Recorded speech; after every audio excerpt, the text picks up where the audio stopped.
नमस्कार, आपका बहुत बहुत स्वागत है आरएन टीवी नेशनल में और मैं हूं आपके साथ वर्षा शर्मा। और रुक करेंगे मध्य प्रदेश की खबरों की ओर। सीएम मोहन यादव का उज्जैन का दौरा है। उज्जैन को देंगे विकास योजना परियोजनाओं की सौगात और इसके साथ ही 28 करोड़ का स्पोर्ट्स कॉम्प्लेक्स बता दें कि लोकार्पित किया जाएगा। अटल परिसर में आधुनिक स्पोर्ट उद्घाटन होगा। मेडिकल कॉलेज ऑडिटोरियम का भी लोकार्पण होगा। आज रजत जयंती समारोह में सीएम हिस्सा लेंगे। इसके साथ ही हरि फाटक पुल 6 लेन का भी भूमि पूजन किया जाएगा। पाटीदार समाज कार्यालय का भी भूमि पूजन होगा। आज ये सबसे बड़ी खबर हम आपको बता रहे हैं। मध्य प्रदेश के मुख्यमंत्री डॉक्टर मोहन यादव का उज्जैन का दौरा है, जहां कई विकास परियोजनाओं की सौगात देंगे। 28 करोड़ का स्पोर्ट्स कॉम्प्लेक्स का बता दें कि लोकार्पण किया जाएगा। अटल परिसर में आधुनिक स्पोर्ट्स का उद्घाटन होगा। मेडिकल कॉलेज ऑडिटोरियम का लोकार्पण होगा। रजत जयंती समारोह में सीएम लेंगे हिस्सा। हरि फाटक पुल 6 लेन का भी भूमि पूजन करेंगे। पाटीदार समाज कार्यालय का भूमि पूजन किया जाएगा। इस वक्त की बड़ी खबर हम आपको बता रहे हैं। मुख्यमंत्री डॉक्टर मोहन यादव उज्जैन में विभिन्न कार्यक्रमों में शामिल होंगे और विकास की अनेक सौगात देंगे। CM Ujjain smart city limited द्वारा आगर रोड स्थित अटल परिसर में आधुनिक और बहुउद्देशीय खेल और मनोरंजन सुविधाओं से युक्त स्पोर्ट्स कॉम्प्लेक्स का लोकार्पण करेंगे। एक ही स्थान पर खेल और मनोरंजन की सुविधाएं से सृजित स्पोर्ट्स कॉम्प्लेक्स 28 करोड़ 31 लाख रुपए से बनाया गया है। इसके साथ ही वह आरडी मेडिकल कॉलेज के नवनिर्मित ऑडिटोरियम और कन्वेंशन सेंटर का लोकार्पण कर मेडिकल कॉलेज की रजत जयंती समारोह में शामिल होंगे। मुख्यमंत्री मोहन यादव रत्नाखेड़ी में पाटीदार समाज के प्रांतीय कार्यालय का भूमि पूजन और हरि फाटक पुल 2 लेन में चौड़ीकरण कर 6 लेन में करने का भूमि पूजन भी करेंगे।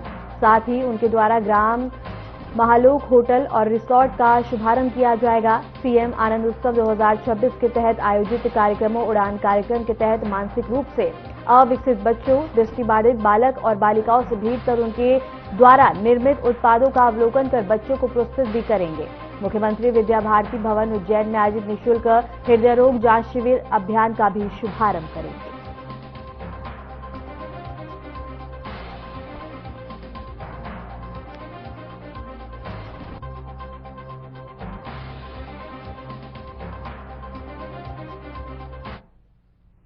मुख्यमंत्री डॉक्टर मोहन यादव उज्जैन में आयोजित राहगिरी कार्यक्रम में शामिल हुए। इस दौरान उन्होंने आमजन से संवाद किया और कार्यक्रम में मौजूद युवाओं, बच्चों, नागरिकों का उत्साह बढ़ाया। राहगिरी कार्यक्रम के अंतर्गत लोगों ने योग, खेलकूद और साइकिलिंग और सांस्कृतिक गतिविधियों में बढ़ चढ़कर हिस्सा लिया। मुख्यमंत्री ने कहा कि ऐसे आयोजन स्वस्थ जीवन शैली को बढ़ावा देने के साथ साथ सामाजिक को भी मजबूती प्रदान करते हैं। कार्यक्रम के दौरान बड़ी संख्या में नागरिक मौजूद रहे। प्रशासन द्वारा सुरक्षा व्यवस्थाओं के पुख्ता इंतजाम किए गए थे। मुख्यमंत्री की उपस्थिति से राहगिरी कार्यक्रम में विशेष उत्साह देखने को मिला है।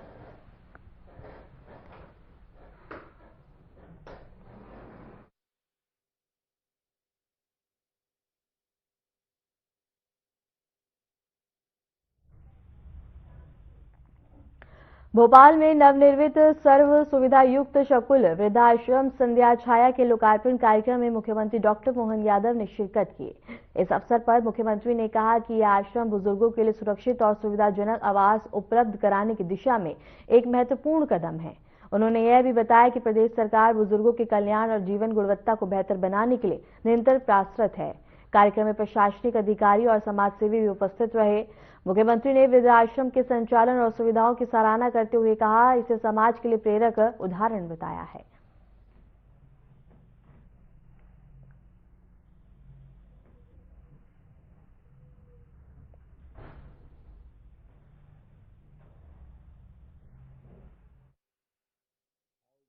साथ आज का ये जो आयोजन एक तरफ पेड ओल्ड होम खास करके हम वृद्धजनों के लिए सामाजिक जो हमारा उत्तरदायित्व है उसका समाज कल्याण विभाग ने बहुत अच्छे भवन का लोकार्पण कराया। जोरदार अभिनंदन करें। इस नाते से समाज के प्रति हमारा उत्तरदायित्व और हमारे लोगों के लिए सब सर्व सुविधा युक्त सेवा भारती के माध्यम से भवन का लोकार्पण आज ही के अवसर पर दिव्यांगजन स्पर्श मेला 2026 के विविध प्रकार के पुरस्कारों का वितरण, सिंगल क्लिक के माध्यम से पेंशन वितरण लगभग 450 करोड़ की, इस पूरे आयोजन के लिए कार्यक्रम की अध्यक्षता कर रहे माननीय मंत्री नारायण सिंह कुशवाहा जी, माननीय विधायक भगवान दास सबनानी जी, माननीय हमारे नगर निगम के अध्यक्ष जी किशन सूर्यवंशी जी, मंच पर ही मौजूद समस्त अतिथिगण और आप सबको नमस्कार करता हूं, आपका अभिनंदन करता हूं। एक अच्छे देवी कार्य की तरह हम सब यहाँ इस आयोजन का साक्षी बने।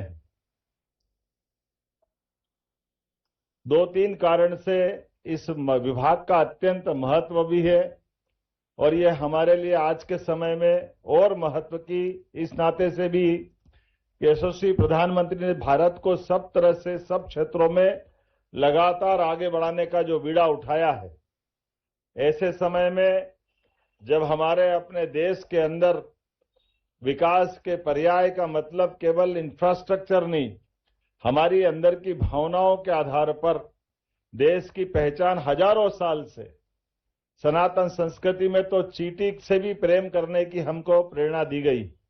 ऐसे समय में हमारे इस स्वजनों के साथ किसी कारण से वह अपने स्वयं के आवास या परिवार से अगर दूर हैं, बच्चा कहीं बाहर है, किसी और स्थान पे है, ऐसे में हमारे बुजुर्ग हमारे साथ रहे और उनको परिवार का माहौल मिले, परिवार का वातावरण मिले। सच में मैं आज जब साइंटिस्ट है भाभा इंस्टीट्यूट में वो जो उनकी नौकरी थी, उन्होंने घर पे आने की मिठाई खिलाई तो मन गदगद हो गया।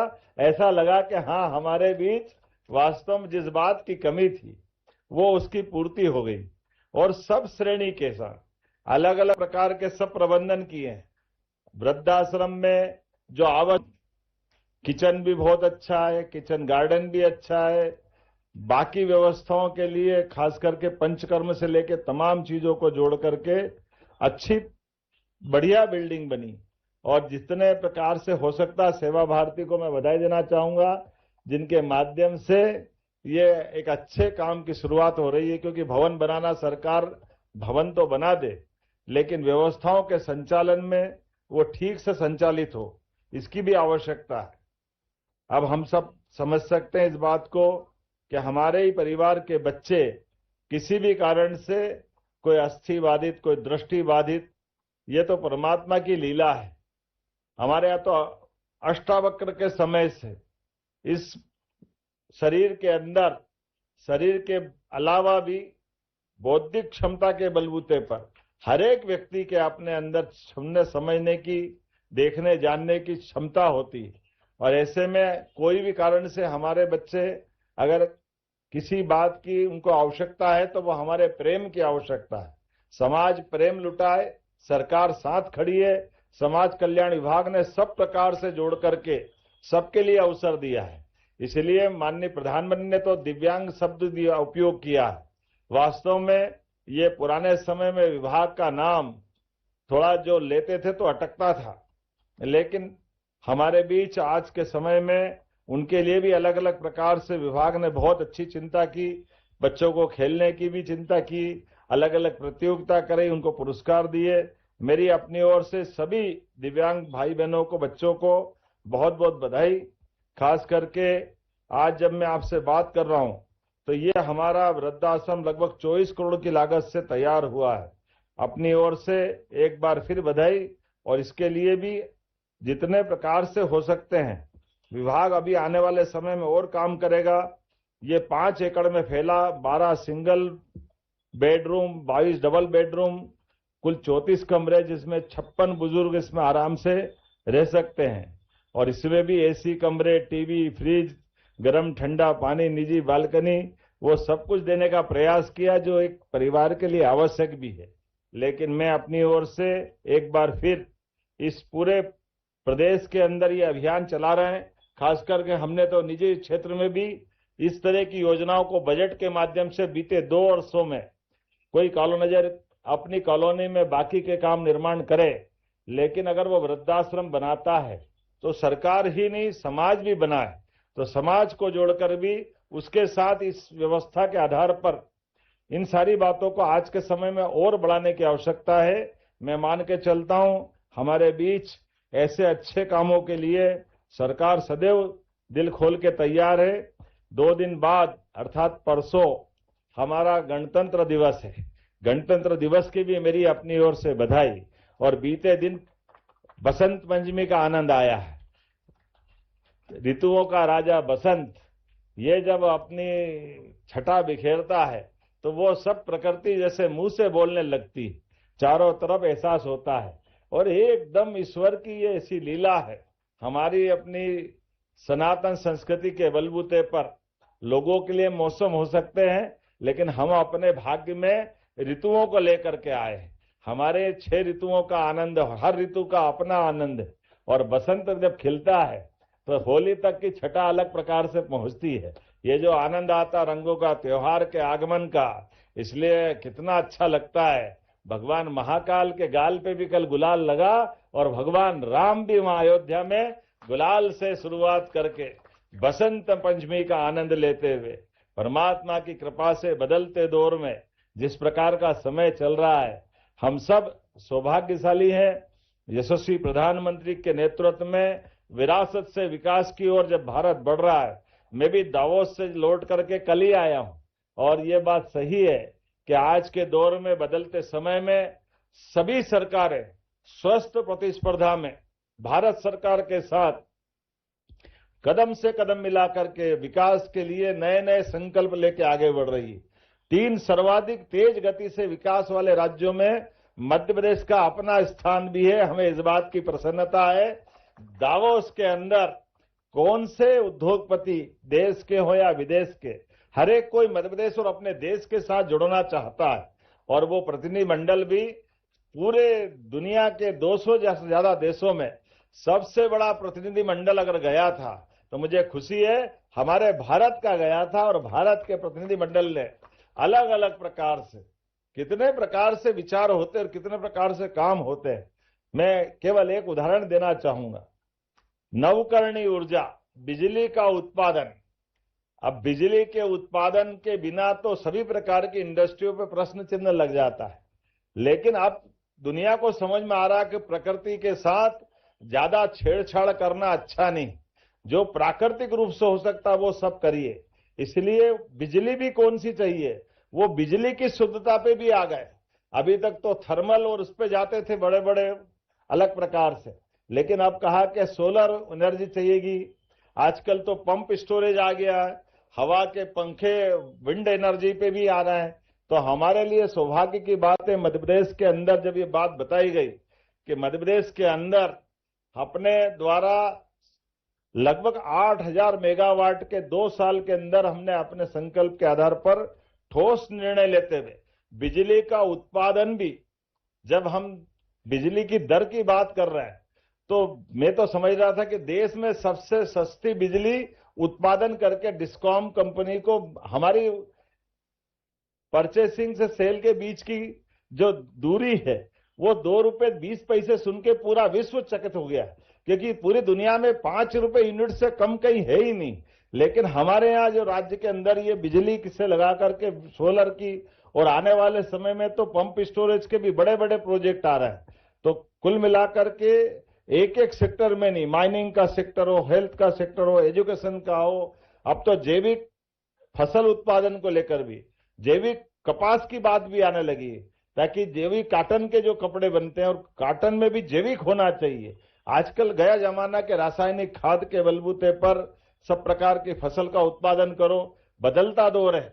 वाकई वापस उस समय में आए जब ये स्प्रे करके हमारे सारे जमीन के फसल उत्पादन के समय जितने भी जीवाणु थे उनको मारने में, स्प्रे करने में गौरव महसूस करते थे। अब वापस घूम के आ गए, पृथ्वी गोल है, वापस भारतीय संस्कृति तरफ घूम के आ रहे हैं। तो हम तो पहले से वहां बैठे थे। मुझे इस बात की प्रसन्नता, पूरे दुनिया में सबसे ज्यादा प्राकृतिक रूप से फसल का उत्पादन भारत में होता है और भारत में सबसे ज्यादा उत्पादन अपने मध्य प्रदेश के अंदर होता है। हमारे यहाँ श्री अन्न से लगा करके कपास तक, और कपास के अंदर भी सब प्रकार की वैरायटी है। मैं आज के इस अवसर पर पहले तो ये समाज कल्याण विभाग को बधाई देता हूं, और एक बार फिर इसी प्रकार के आयोजन में आप बार बार बुलाते रहो। मैं सच में बहुत अच्छा लगा आकर के, देख करके, सभी प्रकार के आयोजन का हिस्सा बना। मेरी अपनी ओर से आप सबका वंदन, अभिनंदन। और अग्रिम गणतंत्र दिवस की बधाई। बहुत बहुत धन्यवाद।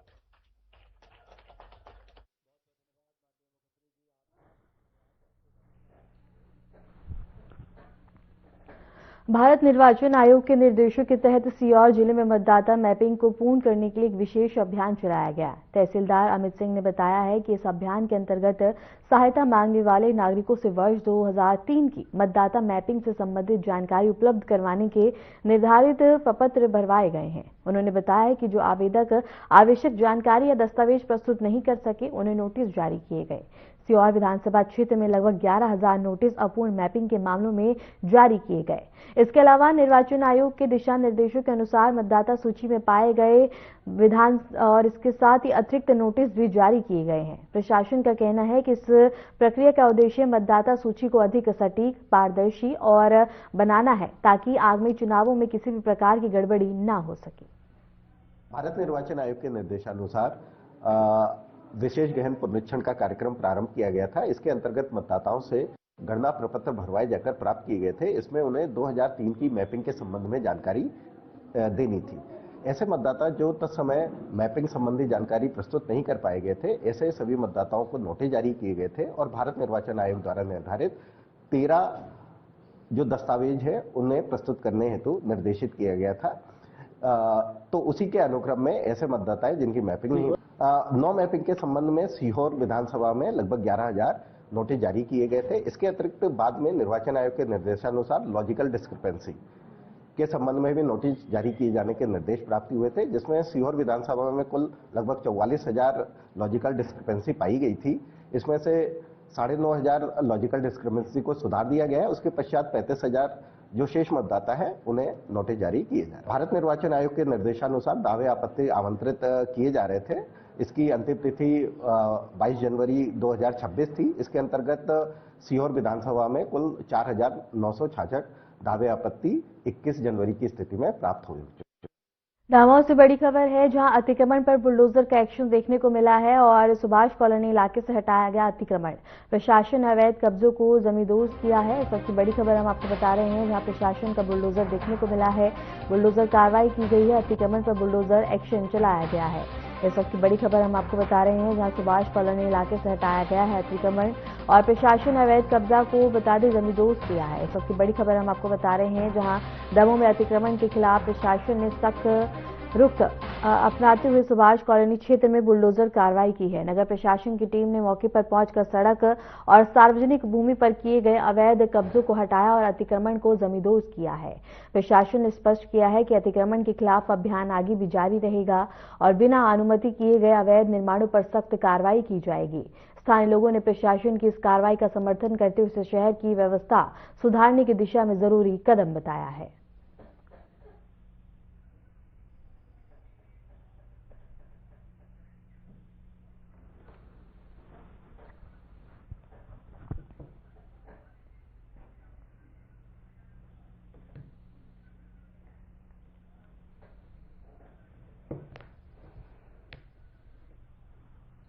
और अतिक्रमण के खिलाफ प्रशासन ने रुख अपनाते हुए सुभाष कॉलोनी क्षेत्र में बुलडोजर की कार्रवाई की है। नगर प्रशासन की टीम ने मौके पर पहुंचकर सड़क और सार्वजनिक भूमि पर किए गए अवैध कब्जों को हटाया और अतिक्रमण को जमींदोज किया है। प्रशासन ने स्पष्ट किया है कि अतिक्रमण के खिलाफ अभियान आगे भी जारी रहेगा और बिना अनुमति किए गए अवैध निर्माणों पर सख्त कार्रवाई की जाएगी। स्थानीय लोगों ने प्रशासन की इस कार्रवाई का समर्थन करते हुए इसे शहर की व्यवस्था सुधारने की दिशा में जरूरी कदम बताया है।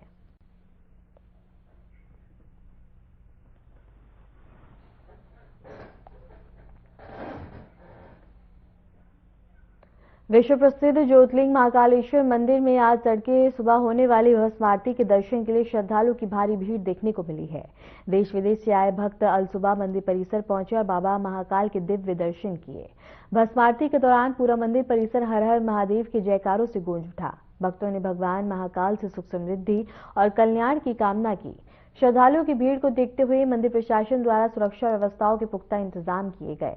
मंदिर प्रशासन के अनुसार भस्म आरती में प्रतिदिन बड़ी संख्या में श्रद्धालु शामिल हो रहे हैं, जिससे उज्जैन में धार्मिक पर्यटन को बढ़ावा मिल रहा है। और उज्जैन से खबर हम आपको बता रहे हैं, जहां पर सभी भक्तों ने बाबा महाकाल के दर्शन किए हैं। मंदिर परिसर में हर हर महादेव के जयकारे गूंजते हुए नजर आए हैं। भस्म आरती पर सुरक्षा व्यवस्था कड़ी की गई ताकि श्रद्धालु को कोई भी असुविधा ना हो। और इसके साथ ही बता दें कि सभी श्रद्धालुओं ने अपनी अपनी बारी का इंतजार कर बाबा महाकाल के अलौकिक दर्शन प्राप्त किए हैं, सुख समृद्धि की कामना की है, उनका आशीर्वाद प्राप्त किया है। इस दौरान सुरक्षा की अगर बात करें तो सुरक्षा के मद्देनजर व्यापक इंतजाम किए गए। विश्व प्रसिद्ध ज्योतिर्लिंग महाकालेश्वर मंदिर में आज तड़के होने वाली भस्म आरती के दर्शन के लिए श्रद्धालु की भारी भीड़ देखने को मिली। देश विदेश से आए भक्त अल सुबह मंदिर परिसर पहुंचे और बाबा महाकाल के दिव्य दर्शन किए हैं। भस्म आरती के दौरान पूरा मंदिर परिसर हर हर महादेव के जयकारों से गूंज उठा। भक्तों ने भगवान महाकाल से सुख समृद्धि और कल्याण की कामना की। श्रद्धालुओं की भीड़ को देखते हुए मंदिर प्रशासन द्वारा सुरक्षा व्यवस्थाओं के पुख्ता इंतजाम किए गए थे। मंदिर प्रशासन के अनुसार भस्म आरती में प्रतिदिन बड़ी संख्या में श्रद्धालु शामिल हो रहे हैं, जिससे उज्जैन में धार्मिक पर्यटन को भी बढ़ावा मिल रहा है।